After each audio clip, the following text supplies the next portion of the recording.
бетке осылай жазамыз. Мінекей. Яғни осы жерде бірінші тұрған сайтқа кіретін боламыз. Бізде осындай бет ашылады. Осы жерде вайти деп кіретін боламыз. Бұл жерде өздеріңіздің электрондық почталарыңызбен тіркелсеңіздер болады, немесе жаңағы Google аккаунттарыңызбен тіркелсеңіздер болады.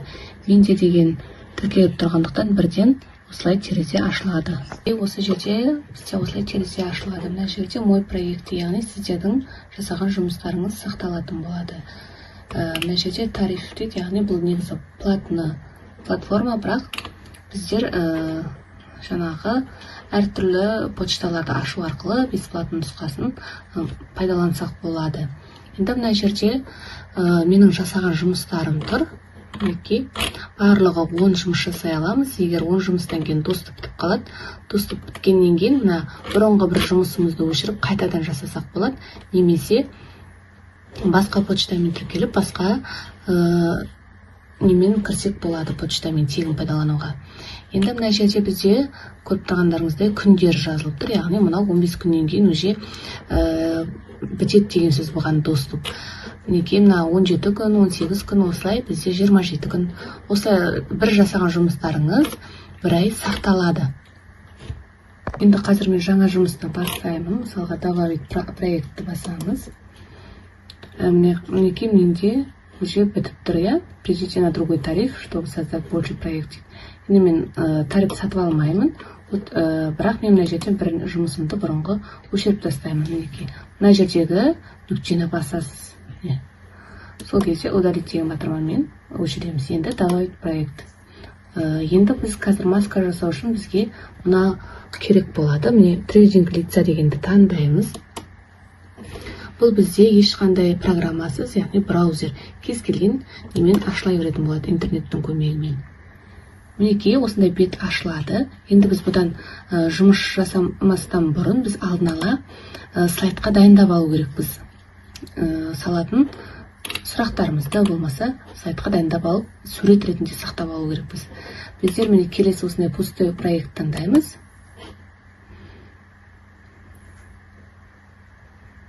Мінекей, енді міне бізде шықты.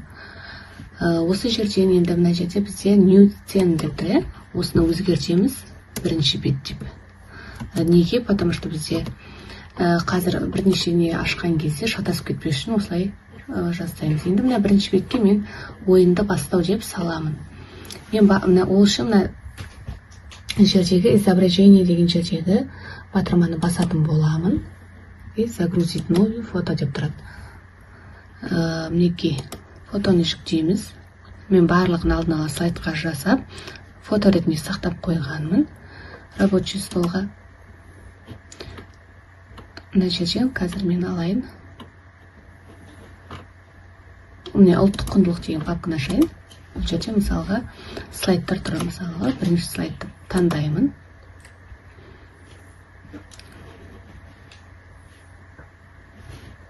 Мінекей, осылай фото жүктеледі. Енді бізде мына нүкте тұр ғой, осы төртбұрышты басамыз және мынаның размерін өзгерте аламыз. Мінекей, былай. Осылай өзімізге қажетті размерге қойып алғаннан кейін қайтадан осының үстінен бастап мына стрелкалар арқылы жоғарыға көтереміз. Мына жерге көтерсек бізде қасымыз жоқ будет, яғни одан да ары қарай көтеретін боламыз.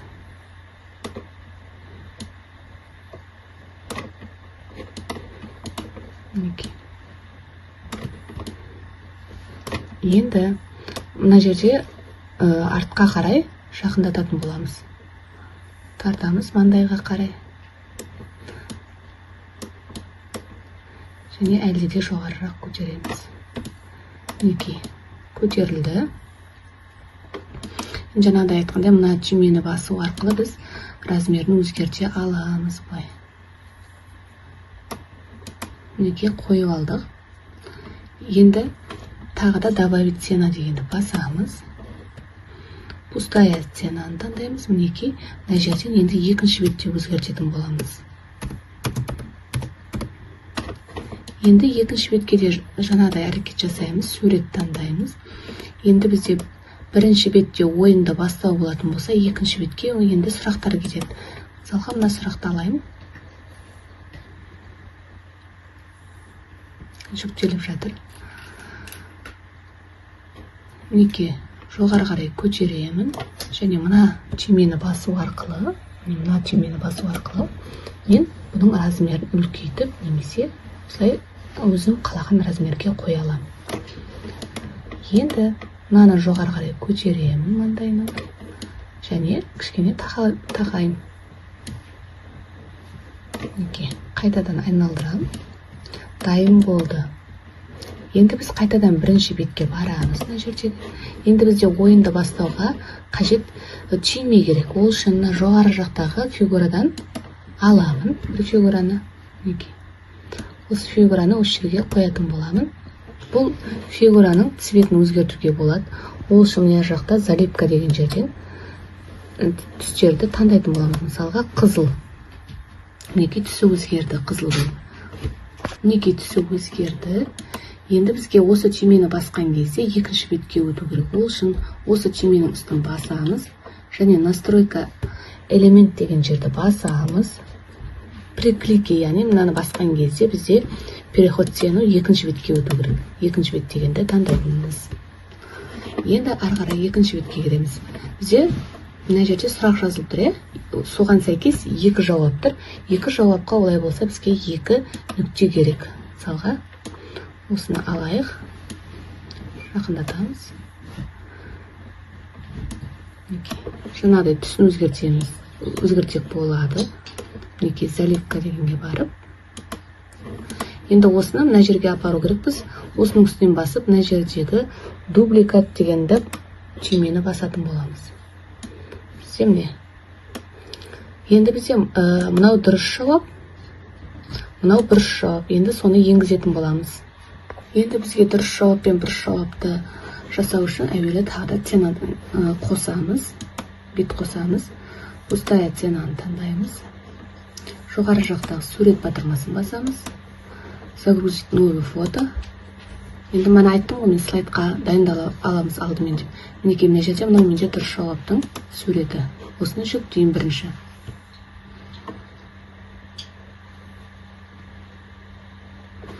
Енді бұны жаңағыдай әрекеттер жасаймын. Жоғарыға көтеремін, размерін келтіремін. Мінекей әлде де көтеремін және бұлай тақаймын артқа қарай. Мінекей. Енді бұған мен мына жерге дұрыс деп өзгертемін, яғни бұл дұрыс жауап. Дұрыс. Енді бізге қате жауап керек. Қайтадан мына сурет батырмасына басып, қате жауапты енгізетін боламыз. Мінекей, үшінші слайд бізде қате жауап. Мына жерде мен балабақшаға арналып жасағандықтан, мен мына жерде балабақшаның балдары оқи алмайтын болғандықтан, осындай белгімен жасап қойдым. Сіздер дұрыс жауап, қате жауап деп жазсаңыздар болады. Мына жерде мына қызыл белгі менде қате дегенді білдіреді. Астындағы мына көк белгі менде қайтадан деген белгіні білдіреді. Мынау келесі сұрақ деген сияқты белгіні білдіреді. Осылай размерін келтіріп аламын бұнда. Размерін келтіргеннен кейін жоғары қарай көтеремін. Және жақындатамын артқа. Бұл бізде мына жерде өзгертемін. Қате жауап, яғни қате деп өзгертемін. Енді тағы бет қосайын. Мысалға, бұл бет бізде үшінші бет болсын. Енді мына жерде тағы да сурет таңдаймыз. Бізде екінші сұрақ кетеді. Жаңа мына сұрақты алдым, енді мына сұрақ келесі. Бұл жерде сұрақтарды біз шексіз қоя аламыз. Үш немесе өзіңіздің пәніңізге қарай кез келген, немесе 10, 20 өзіңіз білесіз, енді сұрақтың қанша қоятыныңызды. Осылай жоғары қарай көтеремін және артқа тартамын. Енді бізде мына жерде жаңа мынаның қайсысы дұрыс? Мысалға 6 бақан деген жауап дұрыс қой. Мына түйменің, қызыл түйменің үстінен басамын, настройка элементке барамын. Осы жерде переход сцену, яғни бұл бізде дұрыс жауап. Мына жерде екінші бет деп тұр, соның астында дұрыс деген тұр, яғни осы дұрыс жауапты басамын. Келесі мына қыз қу дегенді басып қалса бала, ол дұрыс қате жауап ол. Олай болса переход сені екінші беттің мына қате деген несін нұсқасын алатын боламын, қате дегенді. Енді дұрыс жауап деп шыққан кезде бізге мына жерге тағы бір түйме қосамын. Яғни жауапты дұрыс болса, онда бізде келесі бетке өту керек болады. Мына жерде түсін өзгертемін, мұндағы түсті таңдаймын.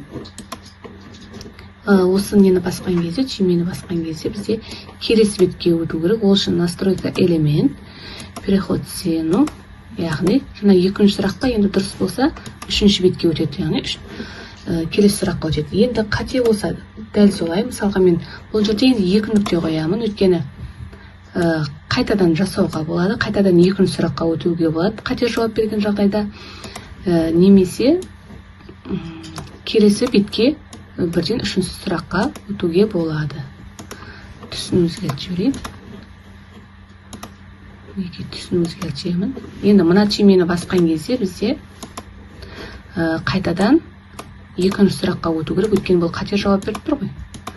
Қайтадан екінші сұраққа өтеді, ал егер қайтадан өтпеймін десе, онда үшінші бетке өтеді. Үшінші бетті басамын. Енді үшінші бет ары қарай. Бұл жерде де екі жауап керек, ол үшін бізге екі дөңгелек керек. Мына жерден бірден түсін өзгертіп алсаңыздар болады. Түсі өзгерді, енді дубликат дегенді басамыз.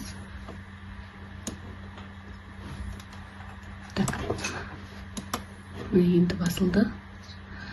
Енді біздер қайтадан дұрыс жауап енгізбей-ақ, мынаны біздер жаңағы дубликат жасасақ болады. Мына түймені басасыз, ортасында тұрған дубликат деп өзі шығады. Мінекей дұрыс жауап түсті, енді қате жауапты дубликат жасаймыз. Енді бізде мына жерде қайсысы жауап дұрыс немесе қате. Ұлттық аспаптап мына жерде мына жауап дұрыс. Олай болса, осы түйменің үстінен басамыз, переход настройка элементке барамыз, при клике переход сену. Бұл бізде енді үшінші сұраққа, үшінші сұрақтың дұрыс жауабы, үштің дұрыс деген жауабын басамыз. Мына екіге өтпеу керек, өткен үшінші беттің дұрыс жауабын таңдаймыз. Мына жерде бұл бізде қате жауап, жаңағыдай. Бұл жерде мысалы үштің қатесін. Енді мына жерде біздер жаңа дубликат жасадық қой, сондықтан мына жерді өзгертеміз қайтадан. Өйткені мына жерде уже келесі бетке өту керек. Қазір мен бір бет қосайын, мысалы осы екі сұрақ бұл. Мысалға ойын аяқталды. Енді сіздер мына жерде бірнеше нені жасай аласыздар. Сұрақтарды айттым ғой. Мына жерде мен ойын аяқталды деген бетті қосайын.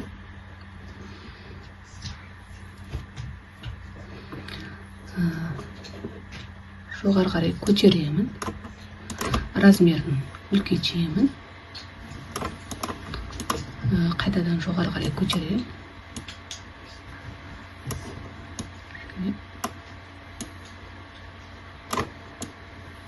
Енді мен бұл жерге тоже түйме қосамын.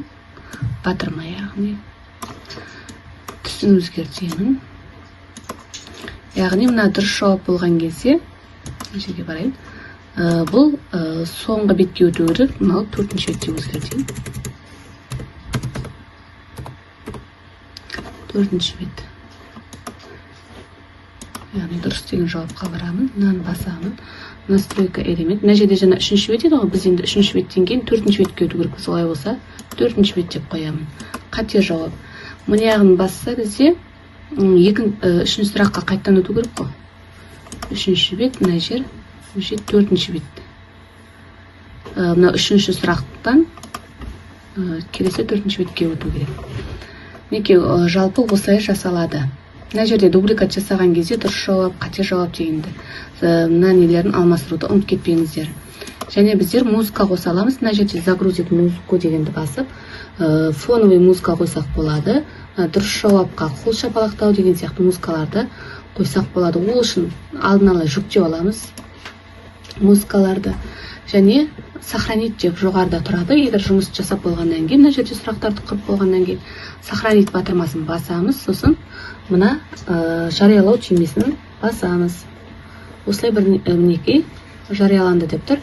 Және мына жерде просмотр деп тұрады жоғары жақта. Осыны басып сканерлеген кезде алдын ала көре аламыз. Осы түймені сканерлеп біздер тексере аламыз. Осымен маска жасау аяқталды. Осылай жасаймыз.